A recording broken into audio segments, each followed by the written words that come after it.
se dirigent vers leur classe, peut-être rappeler quelques annonces. Le ministère d'accueil, donc j'aimerais encore une fois mentionner qu'on est à la recherche de gens pour nous aider à recevoir non seulement les gens de l'Église, évidemment, mais de recevoir aussi les visiteurs. Nous avons cette ferme assurance, cette ferme confiance que l'Église, le Seigneur va amener d'autres personnes. Et nous avons besoin d'avoir des gens qui soient prêts à accueillir ces nouvelles personnes à l'Église et de les aider aussi à trouver une place. Comme ce matin, il a fallu qu'on aide un peu. Donc, ce sont de joyeux problèmes. Ce sont des problèmes que nous accueillons avec joie. Et donc, mais pour nous aider avec ça, nous avons besoin que des personnes puissent faire ce ministère de l'accueil, de recevoir les gens et leur souhaiter la bienvenue. Donc, venez me voir après le service, s'il vous plaît, par rapport à ça. Donc, ce matin, nous allons continuer notre série sur Révélation ou l'Apocalypse, commencer par la fin. Et j'étais vraiment excité ce matin, en fait depuis plusieurs semaines, du thème qu'on va aborder aujourd'hui, parce qu'on va aborder les 4 premiers sceaux de l'Apocalypse. Donc on parle des 7 sceaux, là, puis on parle des 4 premiers, puis on parle des chevaliers de l'Apocalypse. Je pense qu'on a tous entendu parler des 4 chevaliers de l'Apocalypse. Puis je suis vraiment content parce que s'il y a un sujet qui a amené beaucoup de controverses par rapport à la question de la fin des temps, puis l'Apocalypse, puis tout ça, c'est la question des 4 chevaliers de l'Apocalypse.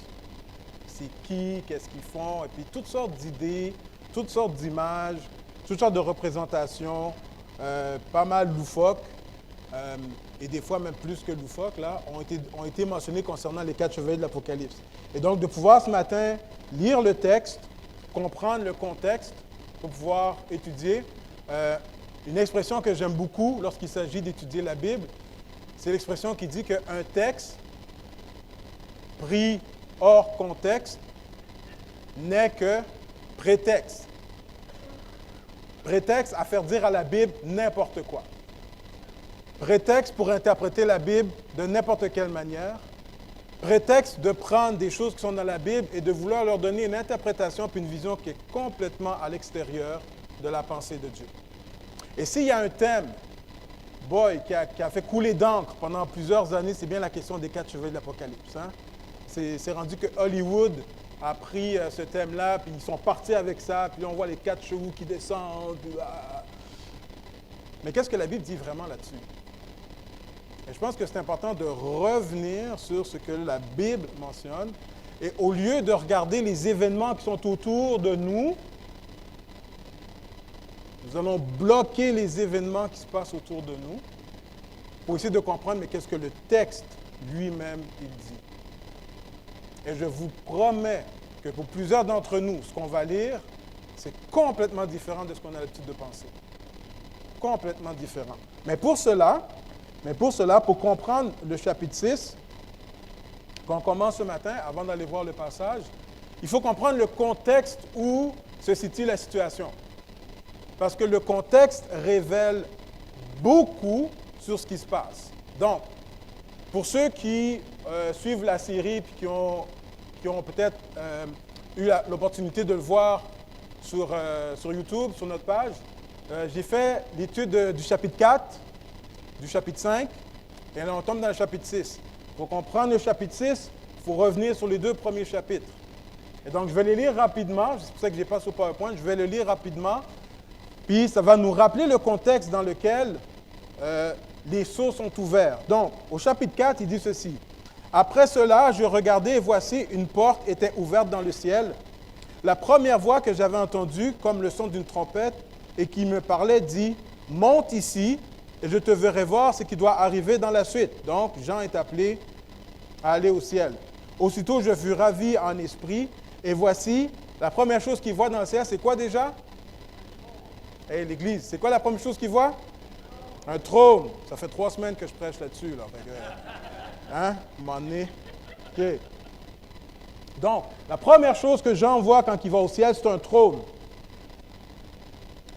Et voici, il y avait un trône dans le ciel, et sur ce trône, quelqu'un était assis. Celui qui était assis avait l'aspect d'une pierre de jaspe et de sardoine, et le trône était environné d'un arc-en-ciel semblable à de l'émeraude. Autour du trône, je vis 24 trônes, et sur ces 24 trônes, 24 vieillards assis, revêtus de vêtements blancs et sur leur tête des couronnes d'or. Du trône sortent des éclairs, des voix, des tonnerres. Devant le trône brûlent 7 lampes ardentes qui sont les 7 esprits de Dieu.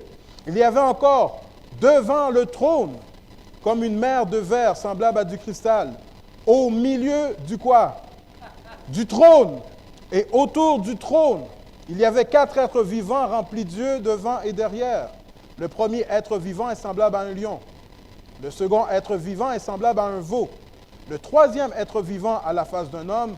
Et le quatrième être vivant est semblable à un aigle qui vole. Ce passage est super important pour le chapitre 6. Super important. OK? Il y a 4 êtres vivants autour du trône. OK? 4 êtres vivants. Les 4 êtres vivants, verset 8, ont chacun 6 ailes et ils sont remplis d'yeux tout autour et au-dedans. Ils ne cessent de dire jour et nuit, quoi? Saint, Saint, Saint est le Seigneur Dieu, le Tout-Puissant, qui était, qui est et qui vient. Jour et nuit, 24 heures sur 24, 7 jours par semaine, 12 mois par année. Quand les êtres vivants rendent gloire et honneur et action de grâce à celui qui est assis sur le trône, à celui qui vit au siècle des siècles, les 24 vieillards se prosternent devant celui qui est assis sur le trône. Et ils adorent celui qui vit au siècle des siècles. Ils jettent leur couronne devant le trône en disant, « Tu es digne, notre Seigneur et notre Dieu, de recevoir quoi? La gloire et l'honneur et la puissance, car tu as créé toutes choses, et c'est par ta volonté qu'elles existent et qu'elles ont été créées. » OK?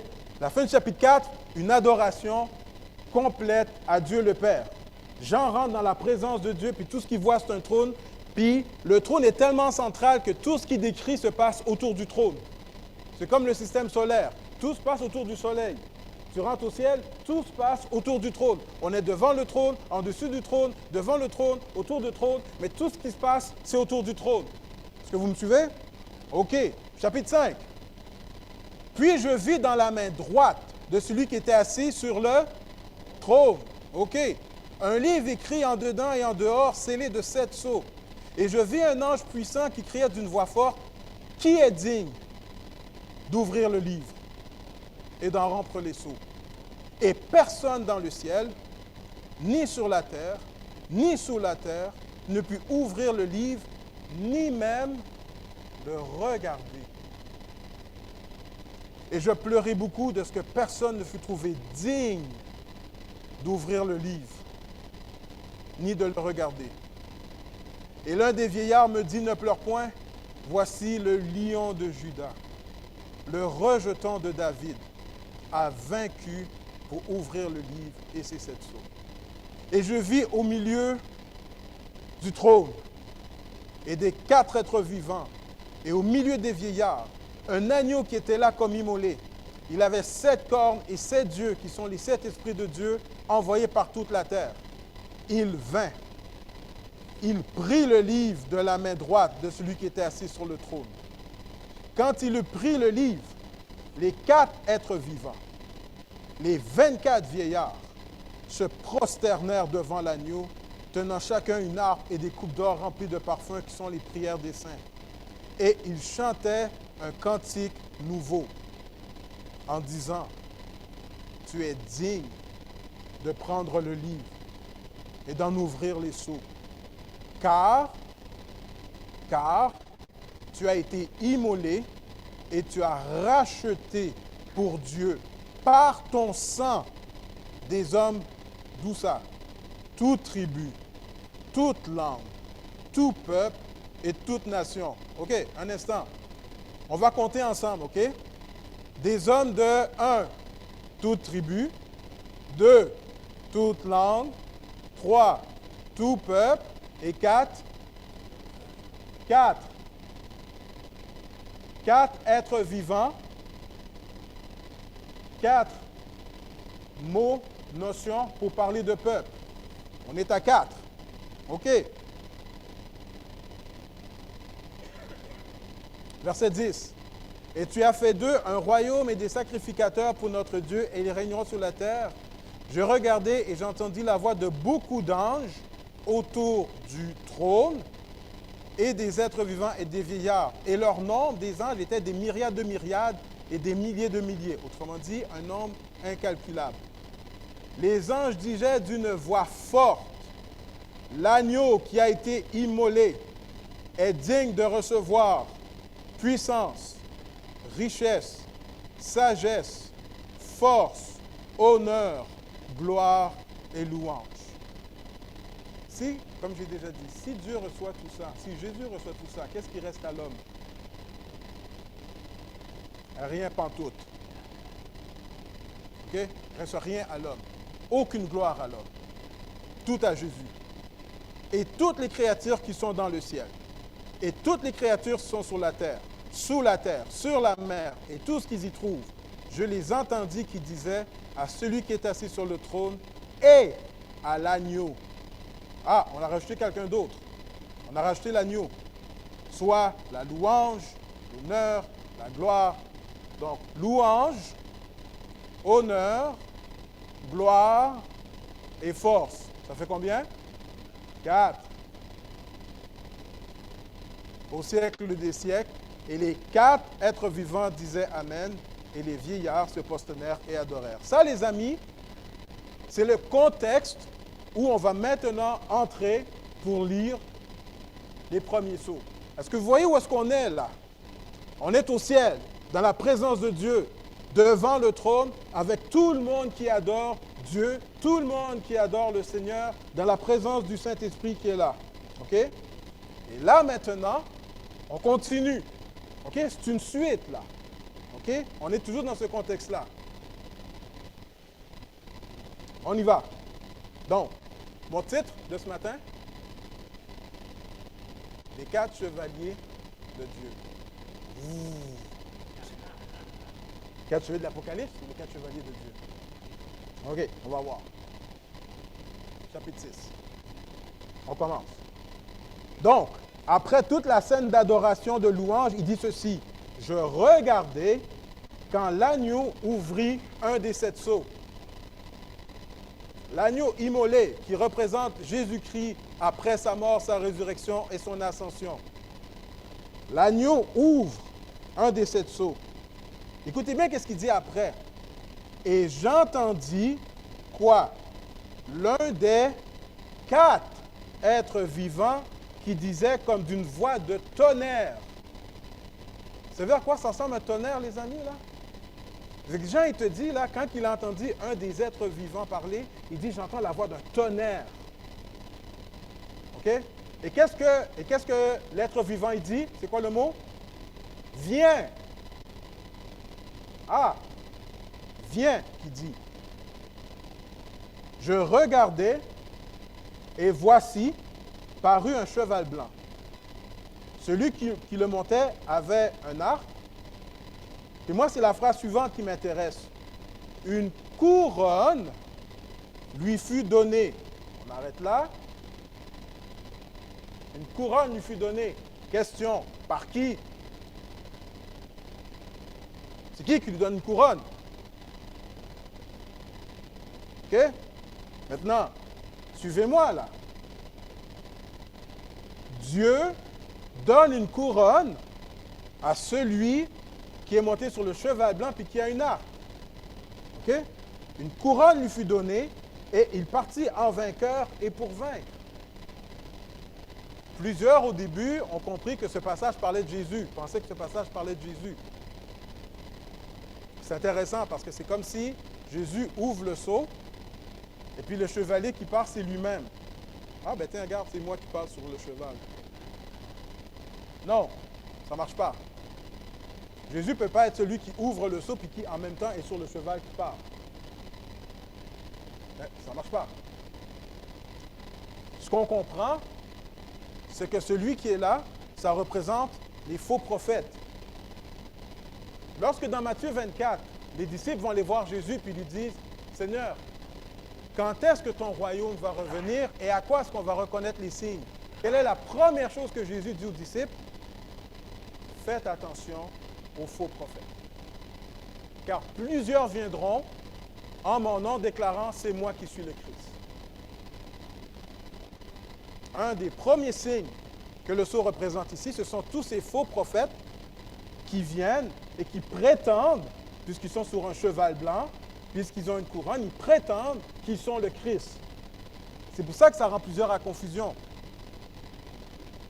Mais ce ne sont pas seulement des faux prophètes d'un point de vue spirituel, religieux. Ça représente tous ces hommes et femmes qui, d'un point de vue politique, aiment se présenter comme les sauveurs de nations. Tous ces prophètes qui viennent, tous ces hommes qui viennent, et dans toute l'histoire de l'humanité, on a eu de ces hommes qui se sont présentés devant leur nation en leur disant « Suivez-moi, je suis votre sauveur ». Et encore aujourd'hui, ça existe. Des hommes qui se présentent dans les élections et qui font croire à leur nation « Je suis le représentant de Dieu, je suis votre sauveur, votez pour moi, donnez-moi autorité et je vais, moi, amener la paix. » Faux prophètes, faux sauveurs. Donc, premier cheval, monté sur un cheval blanc et une couronne lui fut donnée. Les faux prophètes, ces faux hommes qui, d'un point de vue politique, veulent faire croire à l'humanité qu'ils sont les sauveurs du monde. Continue. Continue. Quand il ouvrit le second sceau, Jésus ouvre le second sceau, j'entendis quoi? Le second être vivant. Ça fait deux. On ouvre deux sceaux, deuxième être vivant. Et le second être vivant, il a dit quoi? Viens. Même chose. Je vais revenir là-dessus tout à l'heure. Et il sortit un autre cheval, roux celui-là. Celui qui le montait, qu'est-ce qu'il a? Il a reçu le pouvoir. Attends un peu, tu vas trop vite. Il a reçu le pouvoir de la main de qui? Il a reçu un pouvoir, OK, mais de la main de qui? OK? On est devant le trône. Donc, celui qui le montait reçut le pouvoir d'enlever la paix de la terre afin que les hommes s'égorgeassent les uns les autres. Et quoi? Et une grande épée lui fut quoi? Est-ce que c'est lui qui avait l'épée? Non. On lui a donné l'épée. C'est fou, hein? On lui a donné l'épée.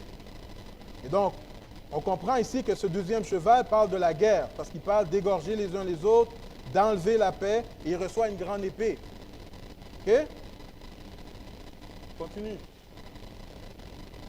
Quand il ouvrit le troisième sceau, j'entendis qui? Le troisième être vivant, qui disait quoi? Viens. Je regardais et voici, parut un cheval noir. Celui qui le montait tenait une balance dans sa main. OK? C'est lui qui a la balance dans sa main. Et qu'est-ce qui est arrivé après? Et j'entendis au milieu des quatre êtres vivants une voix qui disait « Une mesure de blé pour un denier et 3 mesures d'orge pour un denier.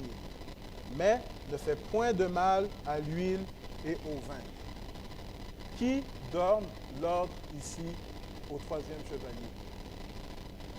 La voix sort du trône.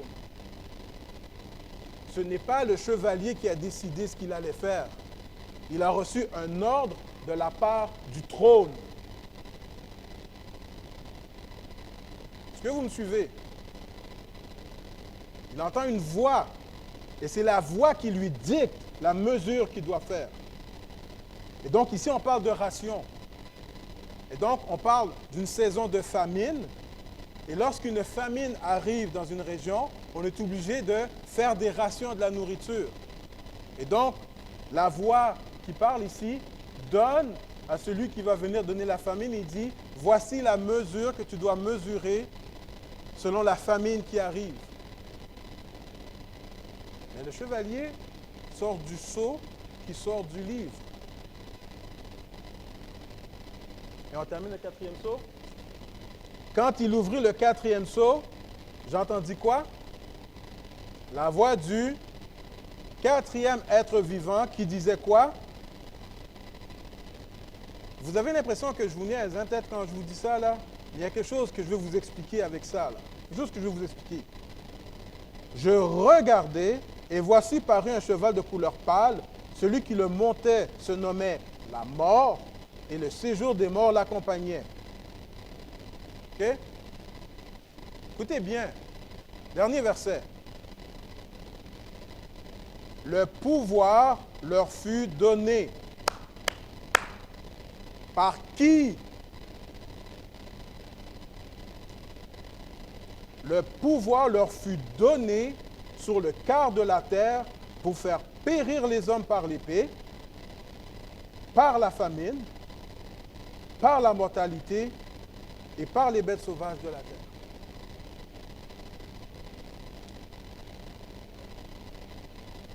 Est-ce qu'il y en a ici qui ont déjà vu des compétitions de chevaux? Tu sais, comme à l'hippodrome, les courses de chevaux qu'on voit dans les films, tout ça. OK? Je vous pose une question pour ceux qui ont déjà vu ça. Est-ce que c'est une bonne idée de se mettre devant la porte des chevaux qui vont courir? OK? Là, tu es en avant de la porte, tu dis hey, j'ai bien hâte de voir le cheval qui va sortir de là. Pas une bonne idée. Même chose. OK? Il y en a qui ont vu les compétitions de cow-boy, là. Celui qui monte sur les taureaux, là. Même question. Est-ce que c'est une bonne idée de se mettre la porte devant le taureau? Pas hâte de voir ce qu'il va faire le taureau, mais qui ouvre la porte. Est-ce que c'est une bonne idée? Non.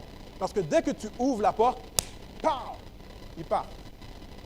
Lorsque j'ai l'Apocalypse, est-ce que c'est ça la scène qu'on nous démontre?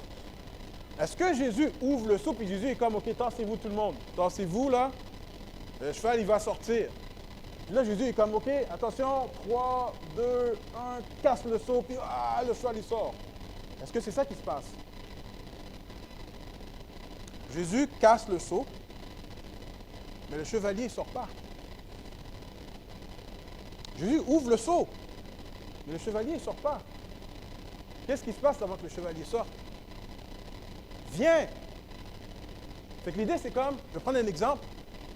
Dans les films où il y a des prisonniers qui sont en prison, est-ce que le prisonnier peut sortir de sa prison comme il veut?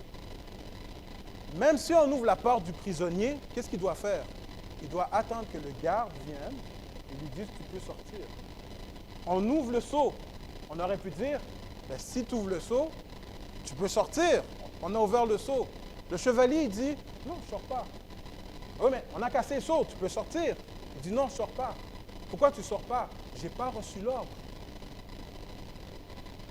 Je n'ai pas reçu l'ordre. » Fait qu'on a cassé le seau, on a ouvert la porte, mais je ne sors pas tant que je n'ai pas reçu l'ordre de sortir. Et donc, Dieu fait appel à un des 4 êtres vivants, et les 4 êtres vivants doivent dire, oui, tu peux sortir maintenant. Mais non seulement le chevalier doit attendre l'ordre, c'est que lorsqu'il sort, il doit attendre qu'on lui donne un certain pouvoir. Ce n'est pas lui qui décide. Chaque chevalier qui est sorti a dû attendre qu'on lui dise de venir, et chaque chevalier qui a dû sortir a dû attendre qu'on lui donne un pouvoir. Est-ce que vous êtes avec moi? Mais moi, je trouve ça extraordinaire, parce que je me dis,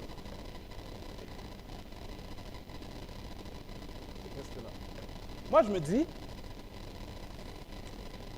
quel autre signe ou quelle image est-ce que Dieu devait utiliser pour nous faire comprendre que les 4 chevaliers viennent de la volonté de Dieu? Quelle autre image que Dieu devait utiliser? Depuis le chapitre 4, on nous raconte qu'on est au ciel. Depuis le chapitre 4, on nous raconte qu'on est devant le trône de Dieu. Depuis le chapitre 4, on nous dit que tous les êtres qui sont au ciel adorent Dieu.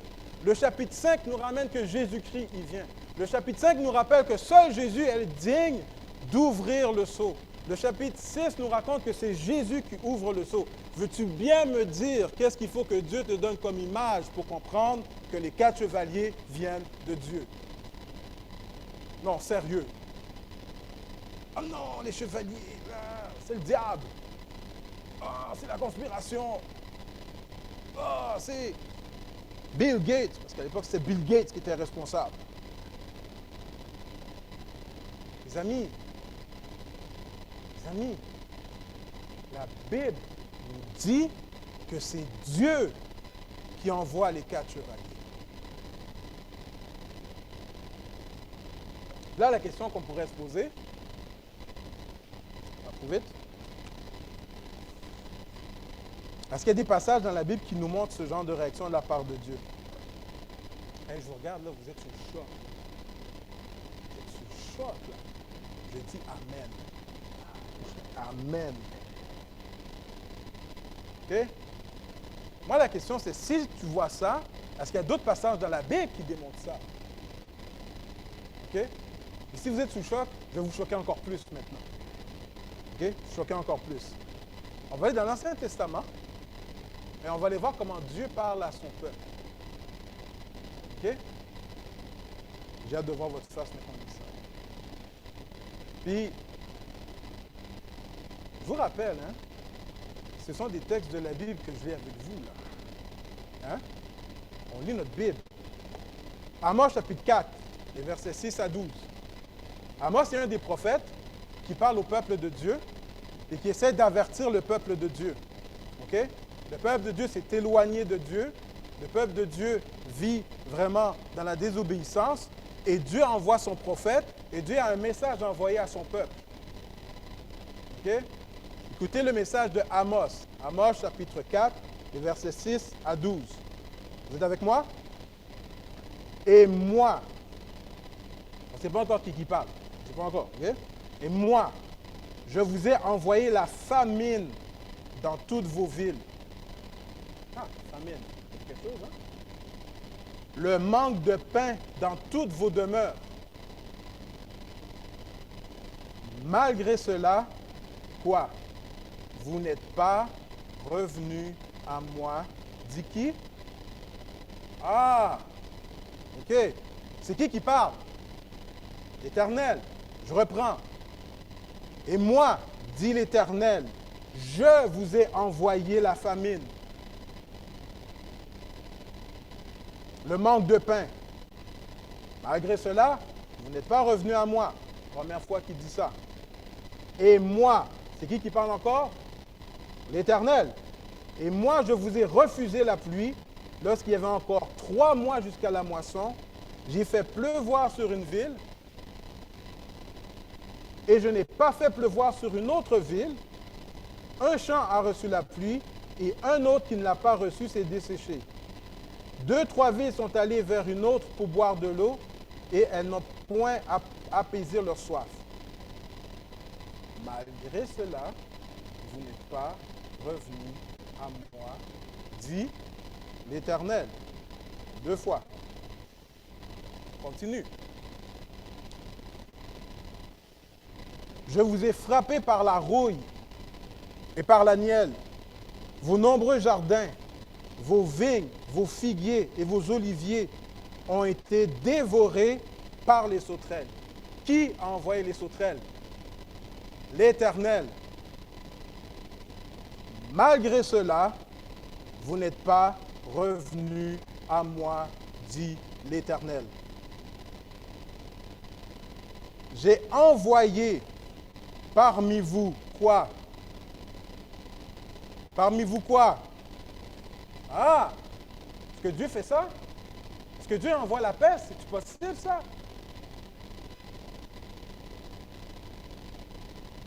Je vous ai envoyé parmi vous la peste, comme en Égypte.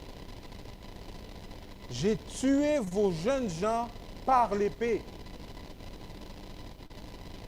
et laissé prendre vos chevaux. J'ai fait monter à vos narines l'infection de votre camp. Est-ce que Dieu peut parler comme ça, vraiment? Est-ce que Dieu a le droit de parler comme ça? À son peuple? Il ne parle pas aux nations païennes, là. Il parle à son peuple. Et ceux qui ont de l'intelligence pour comprendre, comprennent. Malgré cela, vous n'êtes pas revenus à moi, dit l'Éternel. je vous ai bouleversé comme Sodome et Gomorrhe, que Dieu détruisit, et vous avez été comme un tisson arraché de l'incendie. Malgré cela, vous n'êtes pas revenus à moi, dit l'Éternel.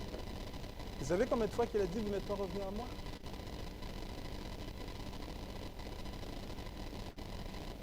Il le dit 5 fois, mais les 2 premières fois se rapportent à la famine. Les 2 premières fois se rapportent à la famine. Donc, je compte ça pour un avertissement mentionné 2 fois. OK?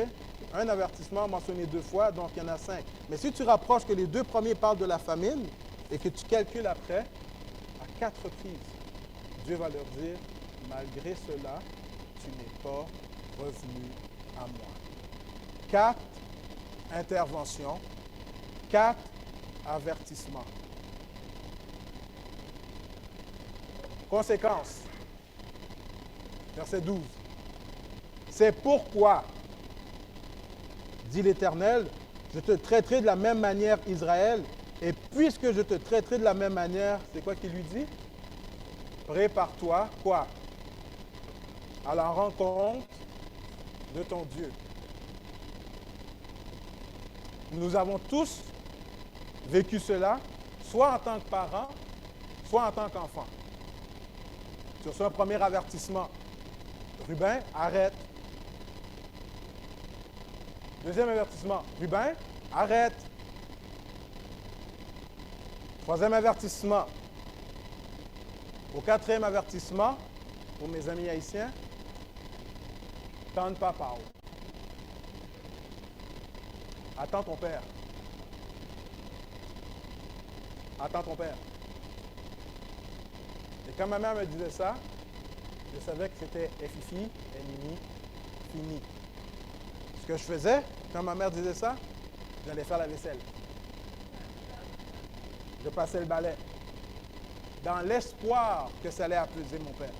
Mon père rentre du travail, fatigué de sa journée de travail. Il met à peine le pied dans la maison. Ma mère, lui me parle haut. Puis quand mon père entend ça, là, bien que je te parle, là, il n'est pas content. Il rentre dans la chambre à coucher. Et puis ma mère parle à mon père. Et puis moi, je suis dehors, là. Je sais ce qui s'en vient, là. Je vous évite les détails. Mais je sais ce qui s'en vient. OK? C'est ce que Dieu dit ici à son peuple. Je t'ai averti par la famine. Je t'ai averti par la guerre. Je t'ai averti par l'épée. Je t'ai averti par les sauterelles. Tu n'as jamais voulu te repentir. Tu ne veux pas te repentir? Prépare-toi à la rencontre de ton Dieu. Attends ton Père.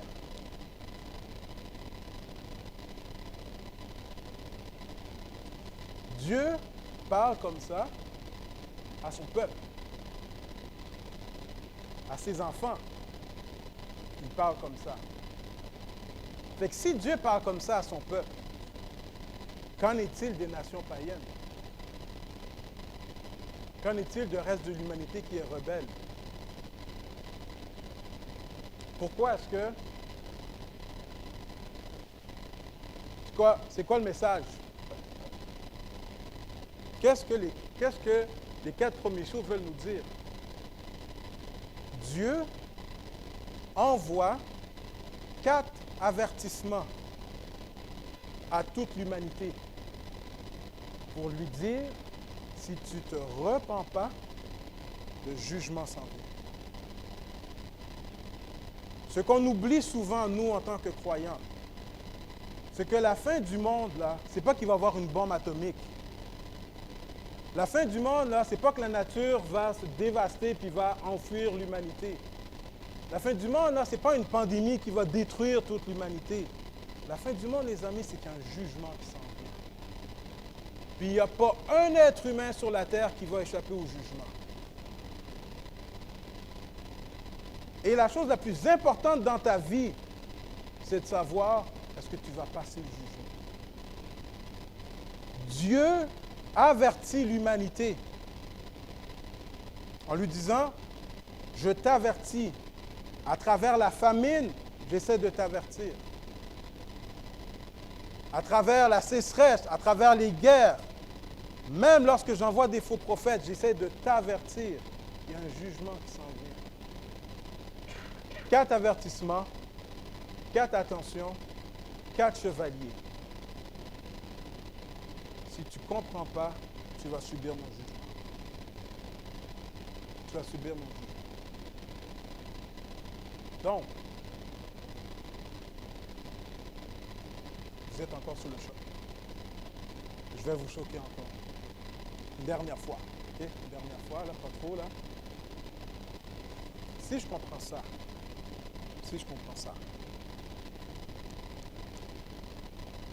qui est responsable des familles qui se passent présentement sur la terre?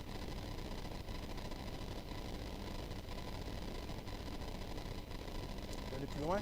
Qui est responsable des tremblements de terre qui tuent des milliers de personnes? Qui est responsable des tornades qui frappent les maisons, des tsunamis? Dernier point, là, je vais vous défier. Là. Qui est responsable des guerres qui se passent présentement dans le monde?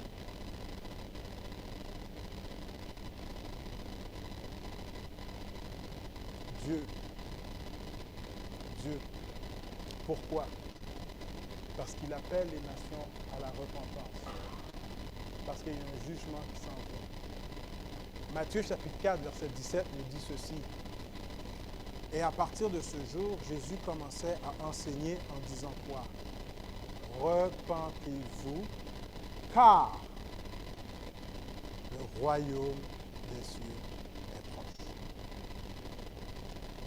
Le monde se pose la question, quand est-ce que les chevaliers sont arrivés? Mais ce n'est pas compliqué, c'est Jésus qui les a ouverts.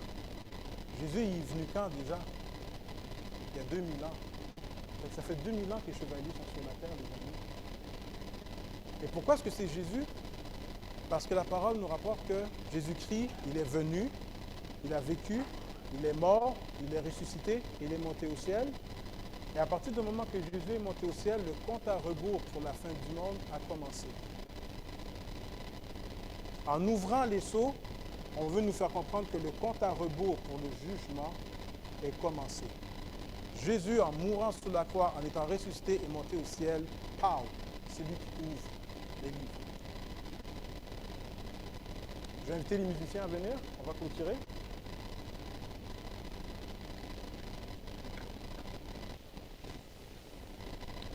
Je disais quelque chose qui va choquer peut-être quelques-uns parmi vous. Peut-être commencer avec ça. Le message que nous, en tant que croyants, nous avons à amener, c'est quoi? C'est de dire aux nations, repentez-vous, car le royaume des cieux est proche. Lorsqu'une famine frappe quelque part, quel est le message que nous devons dire à ces gens-là? Repentez-vous, car le royaume des cieux est proche. Lorsqu'un tremblement de terre frappe une nation puis fait des centaines de milliers de morts, qu'est-ce qu'on devrait dire? Repentez-vous, car le royaume des cieux est proche. Et certains vont dire, juste un instant, certains vont dire, oui, mais c'est méchant, ça, de la part de Dieu de faire ça. Laisse-moi te dire, si tu trouves que Dieu est méchant parce que Dieu envoie la famine, puis des tremblements de terre, puis des affaires comme ça, qu'est-ce que tu penses de l'enfer? Qu'est-ce que tu penses de l'enfer?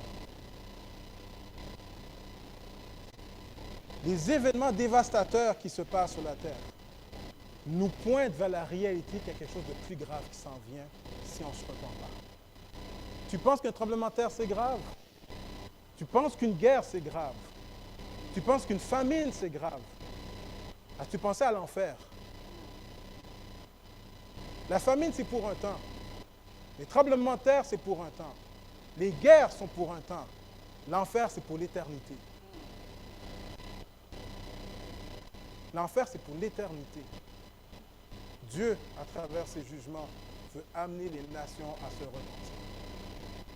Et donc, nous, notre message, les amis, là, quand on entend qu'il se passe des affaires, mettons, OK, je donne un exemple de même, une pandémie. Maintenant, je parle d'une pandémie. Au lieu, là, d'aller sur ton Internet, ton Facebook, puis conspiration mondiale du gouvernement. Non, ce n'est pas le message que Dieu t'envoie à envoyer. Ton message, c'est quoi? repentez-vous, car le royaume des cieux est proche. Amen. Lorsqu'une crise économique arrive, conspiration du monde pour faire le monde tomber dans l'économie. Non. Non. Dieu, repentez-vous, car le royaume des cieux est proche. Donc, que le Seigneur nous aide. Que le Seigneur nous aide à comprendre notre responsabilité. Le Seigneur envoie des messagers pour rappeler qu'il y a un jugement qui s'en vient. Sommes-nous prêts? Sommes-nous prêts? Rappelons-nous que le chapitre 4, le chapitre 5 et le début du chapitre 6 nous révèlent qu'un seul message. C'est Dieu qui gouverne le monde. Que le Seigneur vous bénisse. Amen.